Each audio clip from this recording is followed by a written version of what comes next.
যাকে তাকে দেবেন না। আমি অনুরোধ করছি না, আপনাদেরকে বলে দিচ্ছি। আমার ছাত্রদের কথায় আমি কিছুটা পরে আসছি, সেখানে আমাদের সহকর্মীরা যারা বলেছে সেখানে আমি পূর্ণ একমত।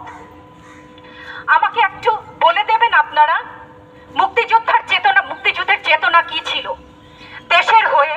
আপনারা বলবেন যে যারা শুধুমাত্র আমার বাবা মুক্তিযোদ্ধা ছিলেন তাই আমার অধিকার প্রাপ্য অনেক কিছু, সেখানে পূর্ণ সহমত। কিন্তু এর পরবর্তী কাল থেকে আজ পর্যন্ত যে সমস্ত মানুষ দেশের বিভিন্ন জায়গায় বিভিন্ন ক্ষেত্রে নিজের স্বার্থ বলিদান দিয়ে দেশের জন্য কাজ করে যাচ্ছে, সৎ পথে উপার্জন করছে, টেবিলের তল থেকে 10 লাখ 5 লাখ টাকার কোটি টাকা তো বাদই দিলাম না, সেই সমস্ত লোক সম্বরণ করছেন, তাদের মুক্তিযোদ্ধার চেতনা কি কিছু অংশে কম? সেই প্রতিবাদ করলে আপনি আমাদেরকে বলবেন রাজাকার। রাজাকারের বাচ্চা, এটা প্রকাণ্ড গালি যত্রতত্র দেবেন না। ধন্যবাদ। আর আমার ছাত্র ছাত্রীদের গায়ে গুলি কেন?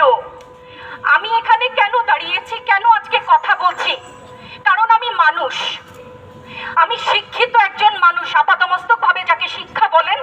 সেখানে আমি জানি মুক্তিযোদ্ধার চেতনা যদি কিছু আমার ভেতরে বিদ্যমান থাকে, আমি জানি অন্যায়ের প্রতিবাদ করতে হবে। বিচার চাই না বলেছেন, আমিও একমত। কার কাছে বিচার চাবো, কোথায় বিচার চাবো? আমরা ঘৃণা জানাই। আমার ছাত্রদের গায়ে আমি সারা রাত ঘুমাতে পারি না, তাই এসছি যে আজকে যদি কিছু বলে যাই এক পলক ঘুমাতে পারি। যেই বাবা মার বুকটা খালি হয়ে গেছে, তাদের ঘরে কি